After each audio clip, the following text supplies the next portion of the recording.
नमस्कार साथियों, मैं मधु शर्मा हिंदी लेखक परिवार के YouTube मंच पर एक बार फिर आपके साथ हूँ और आज आपके लिए लेकर आई हूँ फिल्म जगत के महान निर्देशक सत्यजीत राय की एक कहानी।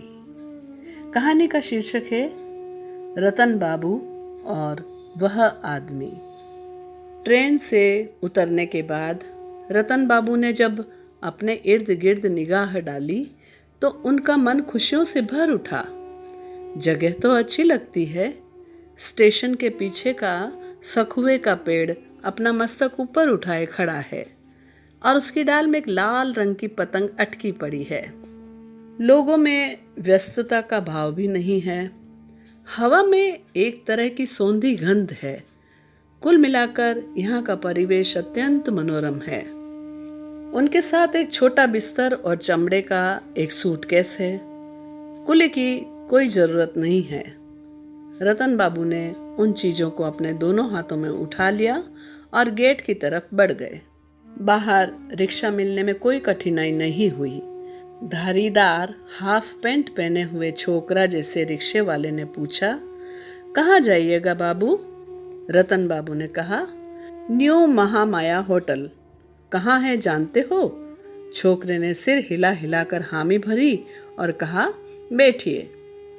घूमना फिरना एक तरफ से रतन बाबू का झक्कीपन ही कहा जाएगा। मौका मिलते ही वे कलकत्ते के बाहर कहीं भ्रमण करने के लिए निकल पड़ते हैं। यह नहीं कि उन्हें वे हमेशा सुयोग मिल जाता है, क्योंकि वे नौकरी करते हैं। कलकत्ते के जियोलॉजिकल सर्वे ऑफिस में वे किरानी का काम करते हैं।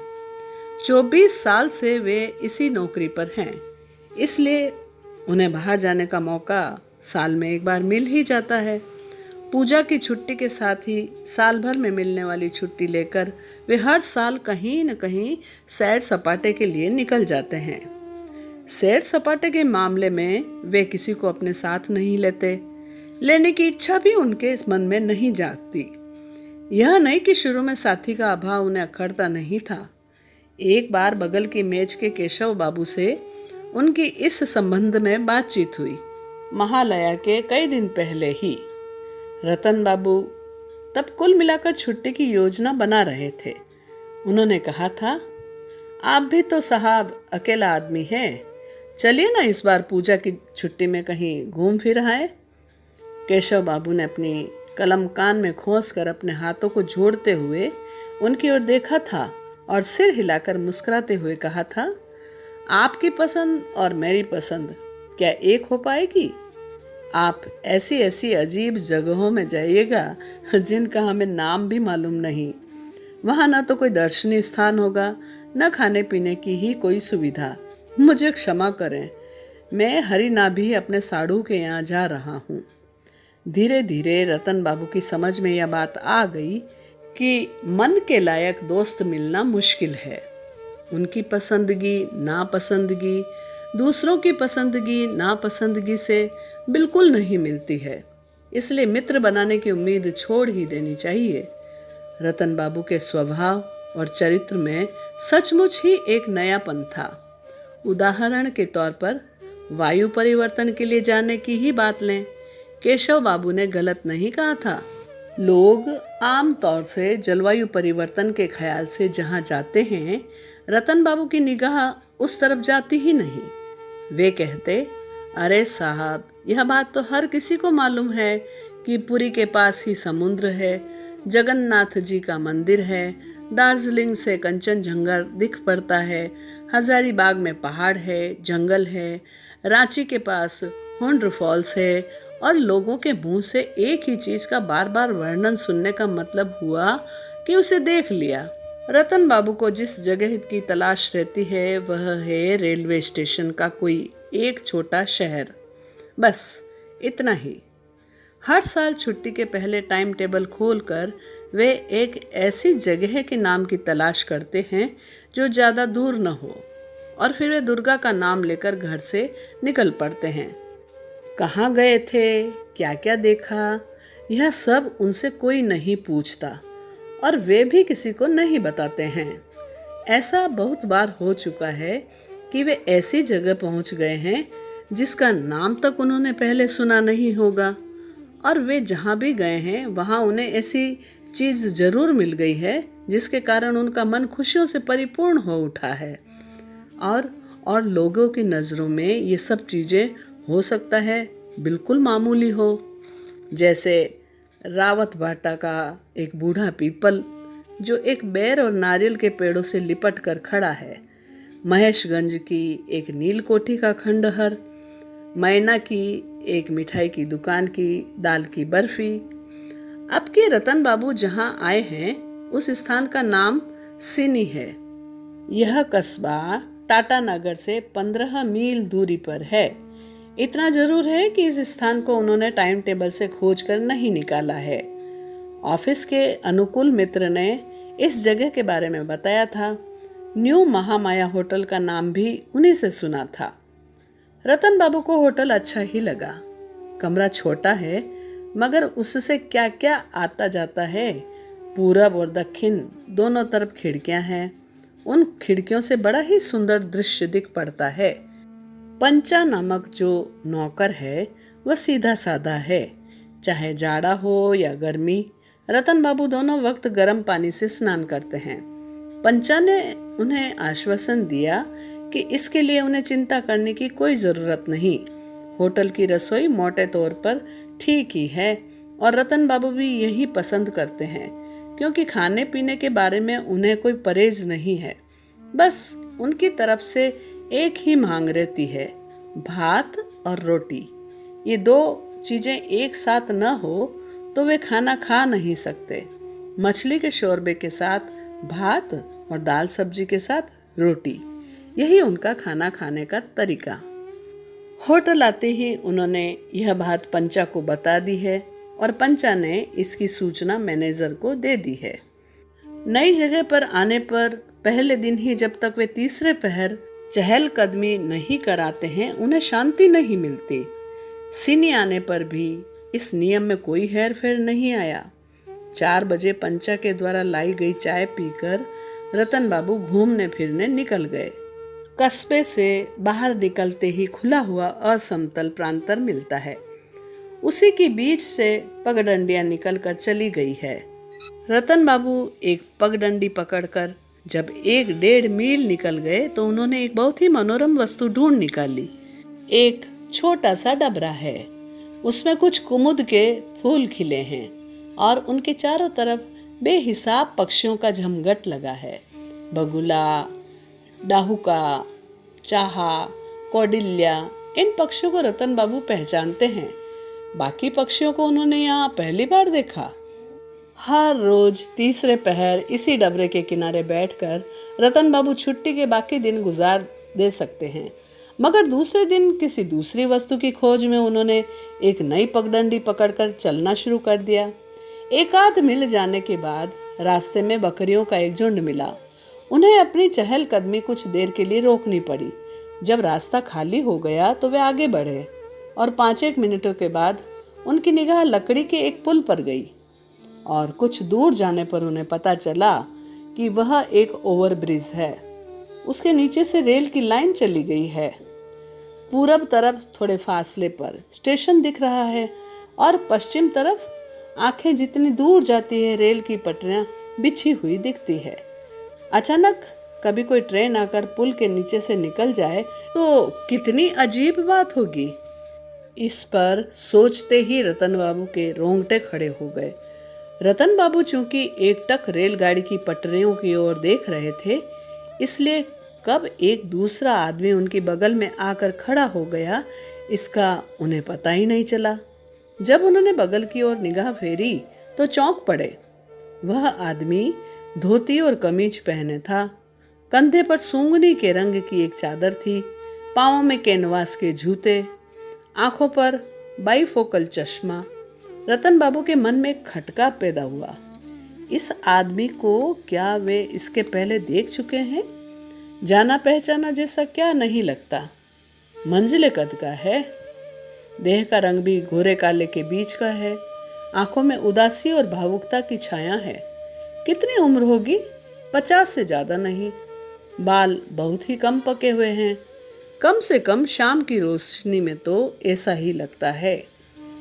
अजनबी ने एक ठंडी हंसी हंसकर रतन बाबू को नमस्कार किया। रतन बाबू जब हाथ जोड़कर प्रति नमस्कार करने लगे तो अचानक उनकी समझ में यह बात आ गई कि उनके मन में खटका क्यों पैदा हो रहा था। यह आदमी जो पहचाना पहचाना जैसा लगता है, इसका कोई दूसरा कारण नहीं है। इस ढांचे के चेहरे को रतन बाबू बहुत बार देख चुके हैं और देखा है तो आईने में ही।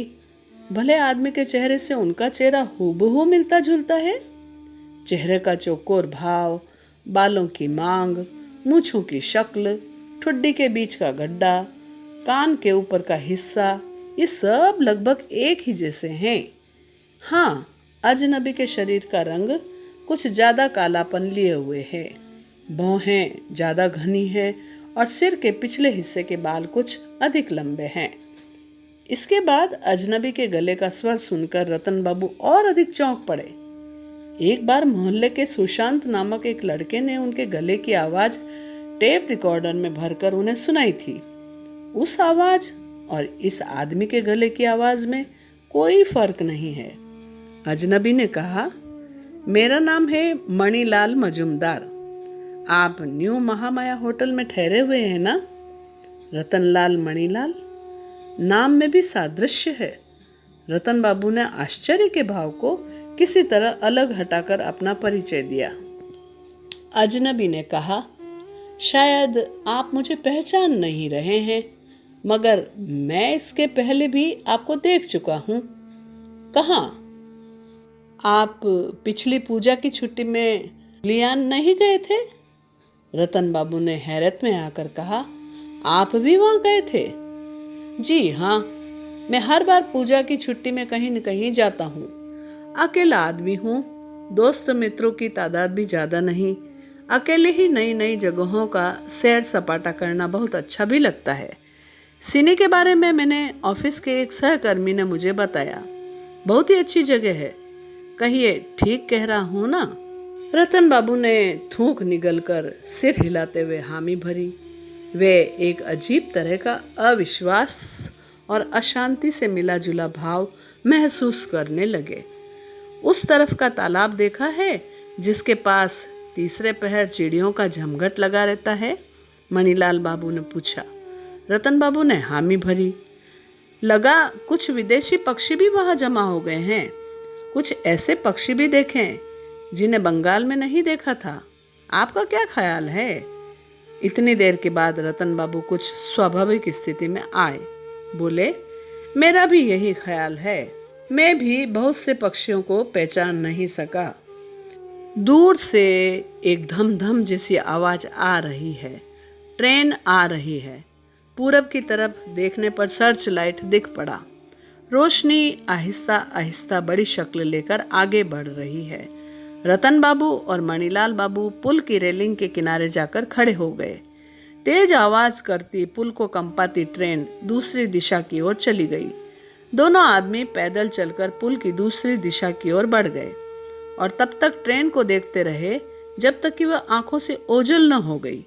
रतन बाबू के मन में बच्चों के जैसा रोमांच भाव जाग गया।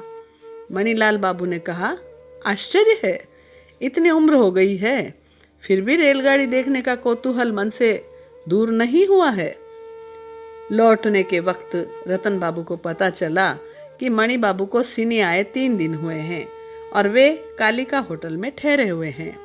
कलकत्ते ही में उनका पैतृक मकान है और वे वहीं के एक बिजनेस ऑफिस में काम करते हैं। आम तौर से लोग एक दूसरे से तनख्वाह के बारे में पूछताछ नहीं करते, मगर रतन बाबू एक अदम्य इच्छा के वशीभूत होकर पूछ ही बैठे।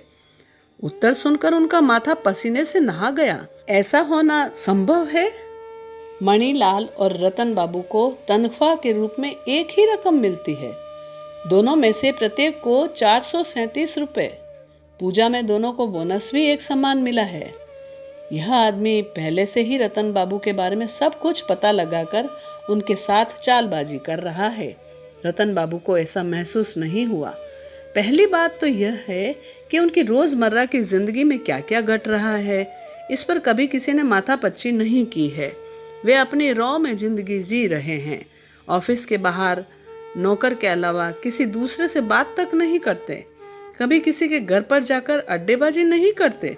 मान लिया तनख्वाह के बारे में बाहरी लोगों को भी पता चल सकता है, मगर रात में वे कब सोते हैं, क्या खाना पसंद करते हैं, किस अखबार को पढ़ते हैं, कौन सा थिएटर या बंगला सिनेमा अभी हाल ही में उन्होंने देखा है, ये सब बातें उनके अलावा किसी दूसरे को मालूम नहीं। लेकिन ये सारी बातें भले आदमी से हूबहू मिल रही है।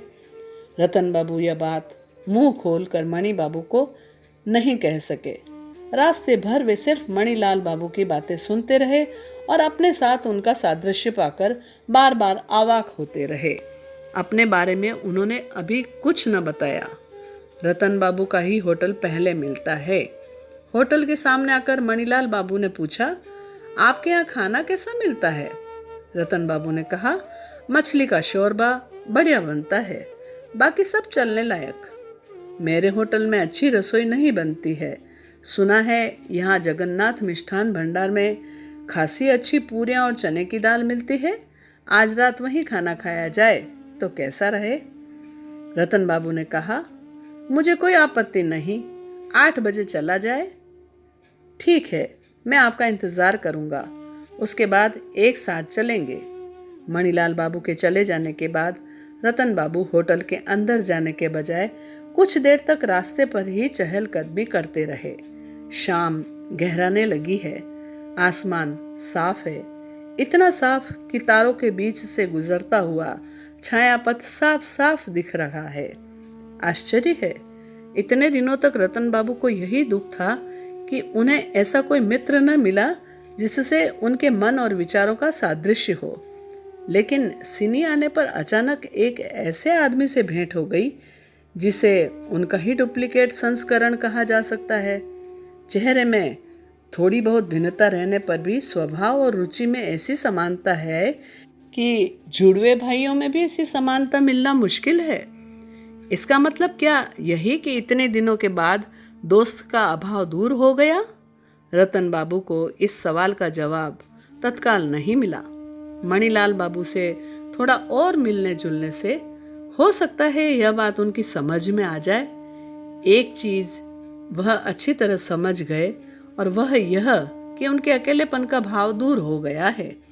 इस दुनिया में उन्हीं के जैसा एक आदमी इतने दिनों से था और उससे अकस्मात भेंट हो गई। जगन्नाथ मिष्ठान भंडार में टेबल पर आमने सामने बैठकर खाना खाते हुए रतन बाबू ने गौर किया कि मणि बाबू भी उन्हीं की तरह चाट पहुँच कर खाना खाना पसंद करते हैं, उन्हीं की तरह खाना खाते खाते पानी पीते हैं, उन्हीं की तरह कागजी नींबू दाल में निचोड़ लेते हैं। सब कुछ खाने के बाद रतन बाबू दही खाते हैं।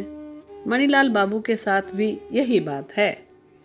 खाना खाने के समय रतन बाबू को इसलिए अशांति का अनुभव हो रहा था कि दूसरी मेज के आदमी उन दोनों की ओर मुड़ मुड़ कर देख रहे थे। ये लोग क्या इन दोनों की समता को ध्यान से देख रहे हैं? यह समता क्या इतनी स्पष्ट है कि लोगों का ध्यान उनकी ओर खींच जाता है? खाना खाने के बाद रतन बाबू और मणिलाल बाबू चांदनी रात में कुछ देर तक चहलकदमी करते रहे। एक सवाल रतन बाबू के दिमाग में बहुत देर से चक्कर काट रहा था। बातचीत के सिलसिले में वह बाहर निकल आया। आप क्या 50 पार कर चुके हो? मणिलाल बाबू ने हंसकर कहा, जल्दी ही 50 की सीमा पार करने जा रहा हूँ। 11 पूस में 50 कंप्लीट हो जाएगा। रतन बाबू का दिमाग चकराने लगा। दोनों की जन्म तिथि भी एक ही है, 1916 ईस्वी का 11 पूस। आधे घंटे तक चहलकदमी करने के बाद वहां से विदा होने के समय मणिलाल बाबू ने हंसकर कहा, आपसे परिचय प्राप्त कर बेहद खुशी हुई। मैं किसी से घुलता मिलता नहीं हूँ, मगर आपके साथ कुछ और ही बात है। लगता है छुट्टी मजे में बीतेगी। और दिन रतन बाबू 10 बजे के पहले ही सो जाते हैं। अपने साथ 2-4 बंगला मासिक पत्रिकाएं लेकर लेटे लेटे जब कुछ देर तक उनके पन्नों को उलटते पुलटते हैं तो नींद अपने आप आ जाती है। लेटे लेटे ही हाथ बढ़ाकर बिजली का स्विच दबाकर बत्ती बुझा देते हैं और कुछ मिनटों में ही उनकी नाक बजने लगती है। मगर आज नींद उनकी आंखों में आने का नाम नहीं ले रही थी। पढ़ने की भी इच्छा न हो रही थी। पत्रिका को हाथ में उठाकर उसे फिर से बगल की मेज पर रख दिया। मणिलाल मजुमदार। रतन बाबू ने कहीं पढ़ा था कि दुनिया में करोड़ों आदमी हैं, फिर भी कहीं ऐसे दो आदमी नहीं मिल सकते हैं जिनके चेहरे हूबहू एक जैसे हो। हालांकि सभी की आँख, कान, नाक, हाथ, पैर इत्यादि की संख्या बराबर होती है, चेहरे का एक जैसा होना हो सकता है असंभव हो, लेकिन दो व्यक्तियों के मन का एक जैसा होना क्या संभव है? मन ही नहीं, उम्र, पेशा, गले की आवाज, चलने और बैठने की मुद्रा, आंखों के ऐनक का पावर इत्यादि और भी बहुत सी चीजें हूबहू एक जैसी है। सोचने पर लगता है संभव नहीं है, परंतु संभव हो गया है और इसका प्रमाण पिछले 4 घंटों के दौरान रतन बाबू को कई बार मिल चुका है।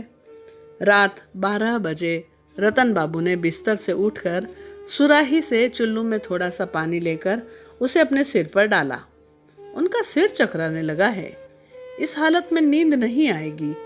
भीगे सिर को अंगोछे से आहिस्ता से पोंछा और फिर से बिछावन पर लेट गए। तकिया भीग गया। अच्छी ही बात है, जब तक तकिया सूख नहीं जाता है माथा ठंडा रहेगा। पूरे मोहल्ले में निस्तब्धता छाई हुई है।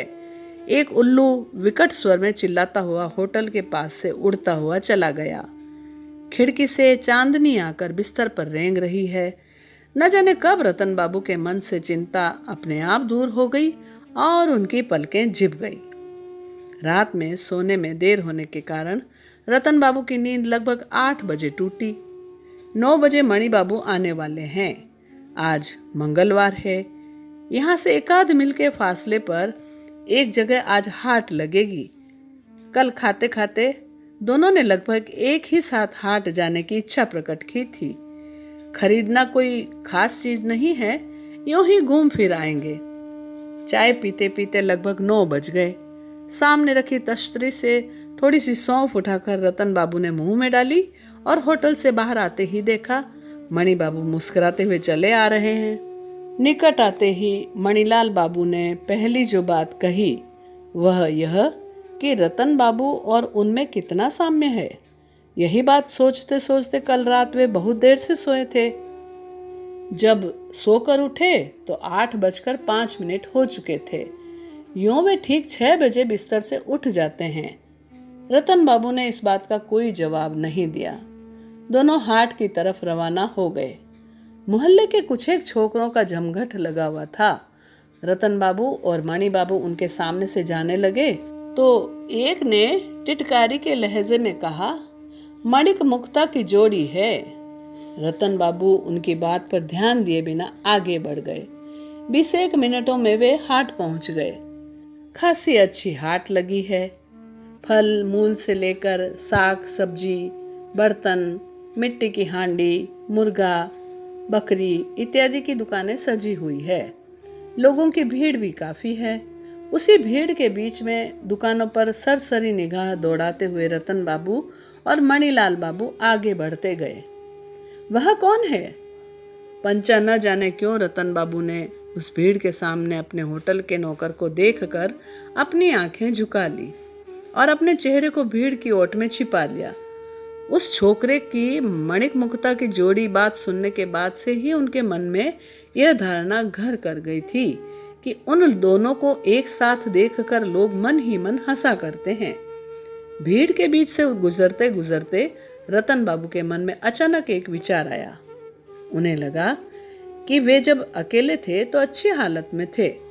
उन्हें मित्र की कतई जरूरत नहीं है, और अगर मित्र हो भी तो वह आदमी मणिलाल बाबू जैसा न हो। वे मणिलाल बाबू से जितनी बार बातचीत करते हैं उतनी ही बार उन्हें लगता है वे अपने आप से बातचीत कर रहे हैं। सवाल करने से उसका जवाब क्या मिलेगा, यह बात जैसे उन्हें पहले से ही मालूम हो। तर्क करने का कोई अवसर नहीं आता है। विचार विमर्श करने की जरूरत नहीं पड़ती है। झगड़ा झंझट की कोई संभावना नहीं है। यह क्या मैत्री का लक्षण है?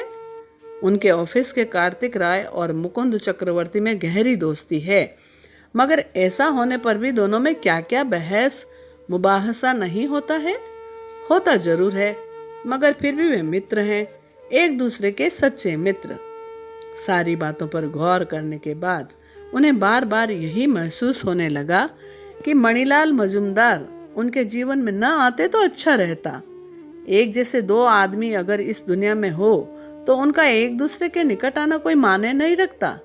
सिनी से कलकत्ता लौट जाने के बाद भी मणिलाल बाबू से मुलाकात हो सकती है, यह बात सोचते ही रतन बाबू सिहर उठे। एक दुकान में बांस की लाठी बिक रही थी। रतन बाबू की बहुत दिनों से लाठी खरीदने की इच्छा थी, मगर मणिलाल बाबू को दर दाम करते देखकर जोर जबरन अपनी इच्छा को मन में ही दबा लिया। अंत में देखने पर यह आया कि मणि बाबू ने एक के बदले 2 लाठियां खरीदी और उनमें से एक रतन बाबू को उपहार के तौर पर दे दी। देने के समय कहा, यह मामूली लाठी मित्रता के चिन्ह के रूप में लेने में आप ना ही नहीं कहेंगे। हाट से लौटने के समय रास्ते में मणिलाल बाबू ने बहुत सारी बातें बताई। अपने बचपन की बात, अपने माँ बाप की बात, अपने स्कूल कॉलेज की बात।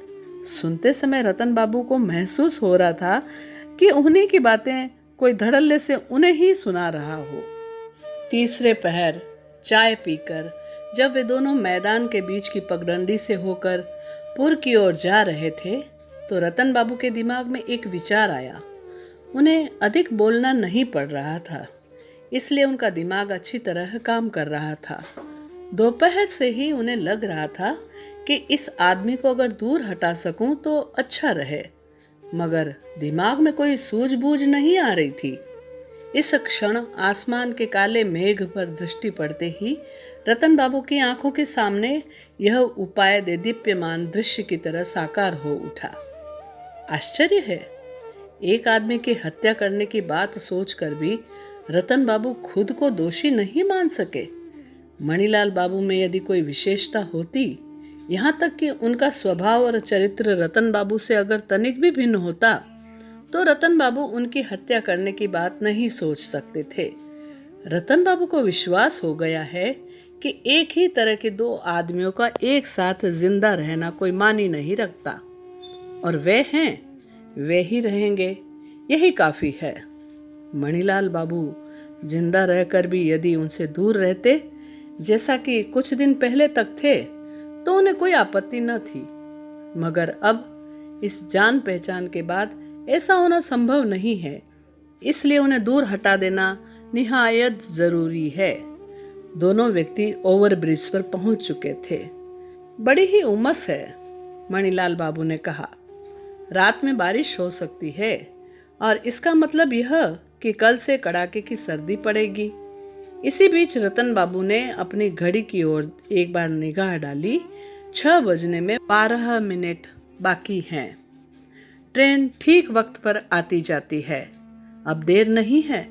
रतन बाबू ने अपनी जड़ता को ढकने के ख्याल से उबासी ली और कहा, अभी 4-5 घंटे तक बारिश होने की कोई संभावना नहीं है।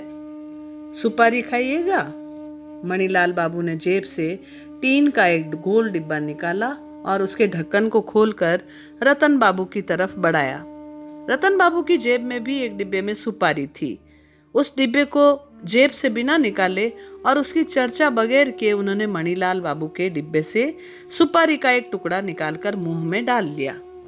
और ठीक उसी समय ट्रेन की आवाज सुनाई दी। मणिलाल बाबू ने रेलिंग के पास जाकर घड़ी की ओर देखा और कहा, 7 मिनट बिफोर टाइम। पश्चिम की ओर घटा छाए रहने के कारण आज और दिनों के बनिस्बत ज्यादा अंधेरा है, इसलिए हेडलाइट की रोशनी ज्यादा उजली लग रही है। ट्रेन अब भी काफी दूर है, तब हाँ, रोशनी का आयतन जल्दी जल्दी बढ़ता जा रहा है। एक तक देखा जाए तो आंखों में पानी भर आए। एक आदमी साइकिल पर सवार होकर सड़क से पुल की तरफ आ रहा है। भारी मुसीबत है। यह आदमी यहाँ रुकने वाला है क्या? रतन बाबू की आशंका गलत साबित हुई। वह उन लोगों की बगल से होता हुआ आंधी की तरह साइकिल चलाता हुआ विपरीत दिशा के रास्ते में शाम के अंधेरे में विलीन हो गया। ट्रेन तेज रफ्तार से चली आ रही है। आंखों में चकाचौंध पैदा करने वाले हेडलाइट में फासले का अंदाजा लगाना मुश्किल है। अब कुछ ही सेकंडों के दौरान ओवरब्रिज कांपने लगेगा। ट्रेन की आवाज से कान का पर्दा फटा जा रहा है। मणिलाल बाबू रेलिंग पकड़कर ट्रेन की ओर देख रहे हैं। एक बार बिजली चमकी और उसके साथ ही रतन बाबू ने अपनी पूरी ताकत लगाकर दोनों हाथों से मणिलाल बाबू की पीठ पर एक धक्का लगाया। मणिलाल बाबू की देह 2 हाथ ऊंची लकड़ी की रेलिंग के ऊपर से होती हुई सीधे रेल की पटरियों की तरफ चली गई। ठीक उसी क्षण रतन बाबू को महसूस हुआ कि ओवरब्रिज थरथराने लगा है। आज रतन बाबू ने ट्रेन जाने के दृश्य को देखने का इंतजार नहीं किया। लकड़ी की ब्रिज की तरफ ही उनके अंदर भी एक थरथराहट शुरू हो गई है। पश्चिम की घटा बहुत आगे चली आई है और बीच बीच में बिजली चमक रही है। रतन बाबू ने शॉल को भली भांति लपेट लिया और होटल की ओर चल पड़े। बारिश के पहले झोंके को नजरअंदाज करने की विफल चेष्टा में रतन बाबू ने बाकी रास्ते को दौड़ते दौड़ते तय किया और हाँफते हुए होटल पहुंचे। अंदर जाते ही उन्हें शक हुआ, वे कहाँ आ गए? महामाया होटल के सामने ऐसा मकान नहीं था। इस तरह की मेज, इस तरह की कुर्सियों की सजावट, दीवार पर इस तरह की तस्वीर। इधर उधर देखने के बाद अचानक उनकी निगाह लकड़ी के एक बोर्ड पर गई। बाप रे, उनसे कितनी बड़ी गलती हो गई है। वे तो कालिका होटल के अंदर आ गए हैं। यहीं मणिलाल बाबू टिके हुए थे ना? बारिश ने उन्हें भिगो दिया क्या? किसी आदमी ने उनसे कुछ पूछा। रतन बाबू ने मुड़कर देखा। एक आदमी है जिसके बाल घुंघराले हैं, देह पर हरे रंग की शॉल है। लगता है इसी होटल का रहने वाला है। वह उनकी ओर मुंह किए चाय की प्याली लिए बैठा है। रतन बाबू के चेहरे पर नजर पड़ने के बाद उसने तनिक घबराहट के साथ कहा, सॉरी, गलती हो गई। आप पर अचानक नजर पड़ी तो लगा मणिलाल बाबू हैं। इस सवाल से उनके मन में यह संदेह पैदा हुआ कि उन्होंने जो हत्या की है वह हर दृष्टि से सोच समझकर और पूरी सावधानी बरत कर की है या नहीं। वे दोनों एक साथ निकले थे। बहुतों ने तो हो सकता है देखा हो, मगर देखना ही क्या, ध्यान से देखना है। जिन्होंने देखा होगा उन्हें क्या यह बात याद होगी? और अगर याद हो भी तो क्या उन पर संदेह करेंगे? हाट से निकलने के बाद जब वे खुले रास्ते पर आए थे तो उन्हें किसी ने नहीं देखा था। यह बात रतन बाबू भली भांति जानते हैं और उस ओवरब्रिज पर पहुंचने के बाद, ओह हाँ, उस साइकिल वाले ने उन्हें निश्चय ही देखा होगा, मगर तब गहरा अंधेरा उतर आया था। उस तरह तेजी से साइकिल चलाते हुए उस आदमी ने उनका चेहरा क्या पहचान लिया होगा और पहचान करके याद रखा होगा? असंभव बात है। रतन बाबू ने इस पर जितना सोचा विचारा है वे उतनी ही निश्चिंतता का बोध करने लगे। मणिलाल बाबू की लाश अवश्य ही बरामद होगी, परंतु उसके फलस्वरूप रतन बाबू पर संदेह होगा। मामले पर विचार किया जाएगा। उन्हें खूनी मानकर फांसी की सजा दी जाएगी। इन बातों पर रतन बाबू को कतई विश्वास नहीं हुआ। बाहर बारिश होते देखकर रतन बाबू ने कालिका होटल में बैठकर एक प्याली चाय पी। 7:30 बजे बारिश ने रुकने का नाम लिया। रतन बाबू सीधे महामाया चले आए। किस तरह गलती से वे दूसरे होटल में चले गए थे, इस पर सोचते ही उन्हें हंसी आने लगी। रात में पेट भर खाना खाकर रतन बाबू बिस्तर पर लेट गए और देश पत्रिका खोलकर ऑस्ट्रेलिया की जंगली जाति के बारे में एक लेख पढ़ा। उसके बाद बत्ती बुझाकर इत्मीनान के साथ आंखें बंद कर ली। अब फिर वे अकेले और अद्वितीय हो गए। उनका कोई साथी नहीं है और न उसकी कोई आवश्यकता ही है। वे इतने दिनों से जिस तरह जीवन जी रहे थे उसी तरह जीवन जिएंगे। इससे बढ़कर आराम और क्या हो सकता है। बाहर फिर से पानी बरसने लगा है। उसके साथ बिजली की चमक और मेघ की गड़गड़ाहट शुरू हो गई है, मगर इससे कुछ आता जाता नहीं, क्योंकि रतन बाबू की नाक बजने लगी है। दूसरे दिन जब वे चाय पी रहे थे तो पंचा ने पूछा, यह लाठी कल बाजार में खरीदी है क्या बाबू? रतन बाबू ने कहा, हाँ। कीमत कितनी है? रतन बाबू ने उसका दाम बताया। उसके बाद अपनी आवाज को यथासंभव स्वाभाविक बनाकर कहा, तुम हाट गए थे क्या? पंचा ने हंसते हुए कहा, हाँ बाबू, आपको भी देखा था। आपकी नजर मुझ पर नहीं पड़ी? नहीं। उसके बाद पंचा से उनकी कोई बातचीत नहीं हुई। चाय पीकर वे होटल से बाहर निकले और पैदल चलते हुए कालिका होटल के पास आए। कल का वही घुंघराले बालों वाला आदमी कुछ बंगालियों के साथ दरवाजे की चौखट पर खड़ा होकर बातचीत कर रहा था। मणिलाल बाबू का नाम और सुसाइड शब्द रतन बाबू को सुनाई पड़ा। अच्छी तरह सुनने के बाद वे थोड़ा और आगे बढ़ गए। इतना ही नहीं, एक सवाल भी किया, किसने आत्महत्या कर ली साहब? कल के भले आदमी ने कहा, कल आपको देखकर जिस आदमी का मैंने अनुमान लगाया था उन्होंने। सुसाइड? लगता तो यही है। रेलगाड़ी की पटरी के पास लाश मिली है। एक ओवरब्रिज है ठीक उसी के नीचे। लगता है ऊपर से छलांग मारकर कूद पड़े हैं। वे यूं भी अजीब किस्म के थे, किसी से ज्यादा बातचीत नहीं करते थे। हम उन पर टीका टिप्पणी किया करते थे। डेड बॉडी कहाँ है? पुलिस के जिम्मे। हवा पानी बदलने के ख्याल से आए थे। यहाँ उनका परिचित कोई नहीं था। कलकत्ते से आए थे। इससे ज्यादा कुछ मालूम नहीं है।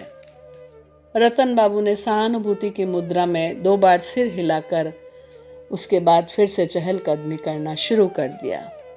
सुसाइड, फिर हत्या की बात किसी के दिमाग में नहीं आई है। उनकी तकदीर कितनी अच्छी है। फिर हत्या करना तो बड़ा ही आसान काम है। लोग इतना डरते क्यों हैं? रतन बाबू बहुत हल्कापन महसूस करने लगे। 2 दिनों के बाद वे आज फिर अकेले घूमने के लिए बाहर जा सकेंगे। यह बात सोचकर उन्हें खुशी हुई। कल मणिलाल बाबू को धक्का देने के वक्त संभवतः रतन बाबू का एक बटन टूटकर गिर गया था। दर्जी की दुकान पर जाकर उन्होंने उसे टंगवा दिया था। उसके बाद मनिहारी की दुकान पर जाकर नीम का टूथपेस्ट खरीदा।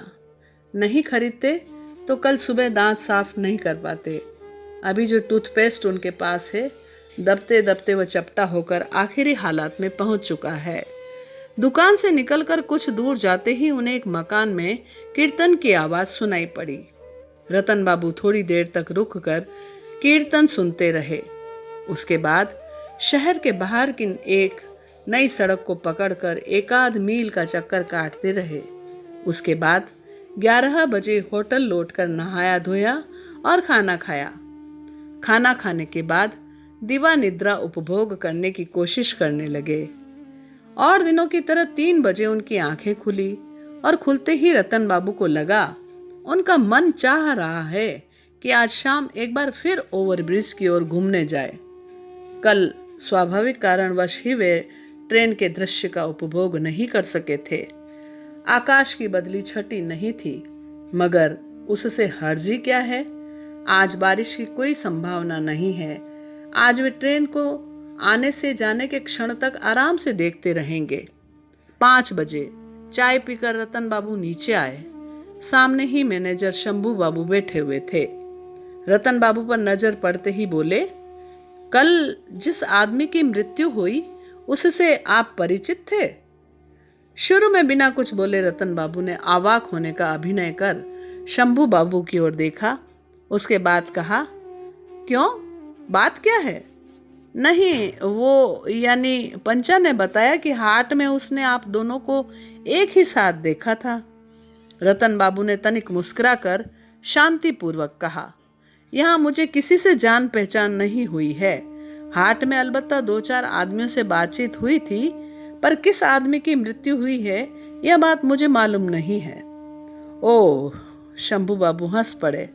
बड़ा ही दिलचस्प आदमी था। आप ही की तरह हवा पानी बदलने के ख्याल से यहाँ आया था। कालिका होटल में ठहरा था। ओह, यह बात है। इसके बाद बिना कुछ बोले रतन बाबू बाहर निकल आए। लगभग 2 मील रास्ता तय करना था। अब देर करने से ट्रेन देख नहीं पाएंगे। रास्ते में किसी ने उन पर संदिग्ध दृष्टि नहीं डाली। कल जिन छोकरों का जमघट लगा था, आज उनमें से कोई वहां नहीं था। मणिक मुक्ता की जोड़ी वाली बात रतन बाबू को अच्छी नहीं लगी थी। वे छोकरे कहाँ चले गए? रतन बाबू को ढोल की आवाज सुनाई पड़ रही है। मोहल्ले में पूजा हो रही है। छोरे अवश्य वहीं गए होंगे। रतन बाबू इत्मीनान के साथ आगे बढ़ते गए।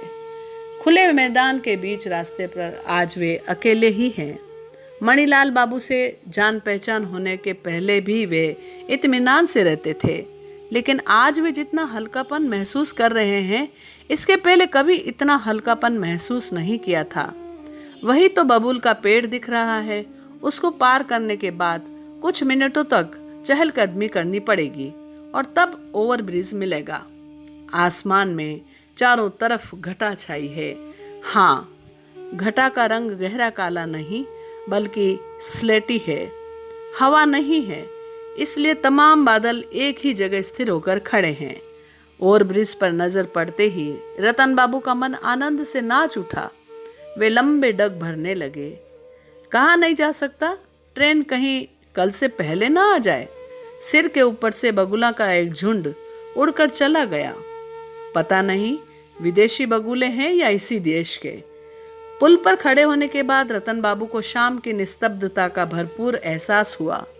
खूब सावधानी से, एकाग्रता के साथ सुनने पर ही ढोल की क्षीण आवाज सुनाई पड़ती है। इसके अलावा कोई दूसरी आवाज नहीं है। रतन बाबू रेलिंग के पास जाकर खड़े हो गए। दूर सिग्नल दिखाई पड़ रहा है और आज उससे भी दूर स्टेशन। रेलिंग के निचले हिस्से में लकड़ी की दरार में कोई चीज चमक रही है। रतन बाबू ने झुक कर उस चीज को उठाया। वह एक गोल टीन का डिब्बा है। उसके अंदर इलायची और सुपारी है। रतन बाबू ने तनिक मुस्कुरा कर उसे पुल के नीचे रेलवे लाइन पर फेंक दिया। ठन से आवाज हुई। पता नहीं सुपारी का यह डिब्बा वहां कितने दिनों तक पड़ा रहेगा। यह किस चीज की रोशनी है? ट्रेन आ रही है। अभी आवाज सुनाई नहीं पड़ रही है, मगर रोशनी आगे बढ़ती आ रही है। रतन बाबू आवाक होकर रोशनी देखने लगे। अचानक हवा का एक तेज झोंका आता है। उनके कंधे से शॉल नीचे गिर पड़ती है। रतन बाबू उसे फिर से बदन में लपेट लेते हैं। अब आवाज सुनाई पड़ रही है, उसके साथ साथ मेघ की गड़गड़ाहट। अचानक रतन बाबू को लगता है कोई उनके पीछे आकर खड़ा हो गया है।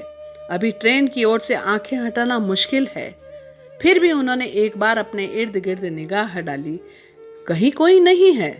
कल की तुलना में आज अंधेरा कम है, इसलिए देखने में भी कोई असुविधा नहीं हो रही है। तेज रफ्तार में आती हुई उस विशाल ट्रेन और रतन बाबू के अलावा एकाध मील के दायरे में संभवतः और कोई नहीं है। अभी ट्रेन 100 गज के बीच ही होगी। रतन बाबू रेलिंग की तरफ थोड़ा और बढ़ गए। पहले के जमाने की स्टीम इंजन होती तो इतना आगे बढ़ना निरापद नहीं था। आंख मुंह में कोयले का धुआं भर जाने की संभावना थी। यह डीजल ट्रेन है, इसलिए इससे धुआं नहीं निकलता। बस छाती को कंपाने वाली गुरु गंभीर आवाज है और आंखों में चकाचौंध पैदा करने वाला हेडलाइट। अब ट्रेन ब्रिज के नीचे आ चुकी है। रतन बाबू कोहनियों के बल सामने की तरफ झुक गए और ठीक उसी क्षण पीछे से 2 हाथों ने उनकी पीठ को जोरों से धकेल दिया। रतन बाबू उस धक्के को संभाल नहीं सके, क्योंकि रेलिंग सिर्फ 2 हाथ की ऊंची थी। मेल ट्रेन आवाज करती ब्रिज को कंपाती पश्चिम की तरफ, जहां के आकाश का रक्तीम रंग अब बैंगनी हो चुका है, चली गई। रतन बाबू अब ब्रिज पर नहीं हैं। तभी उनकी निशानी के तौर पर एक चीज अब भी रेलिंग के लकड़ी की एक दरार में अटकी हुई है, और वह है सुपारी और इलायची से भरा हुआ एल्यूमिनियम का एक डिब्बा। तो साथियों, यह थी सत्यजीत राय द्वारा लिखित एक रोमांचकारी कहानी, रतन बाबू और वह आदमी। उम्मीद करती हूँ यह रहस्यमयी और रोमांचकारी कहानी आपको अवश्य पसंद आई होगी। कहानी को लाइक करें, कमेंट करें और हाँ, अन्य साहित्य प्रेमियों तक इस कहानी को अवश्य साझा करें। धन्यवाद। अगर आपको रचना पसंद आती है तो लाइक और कमेंट्स ज़रूर करें और शेयर कीजिए।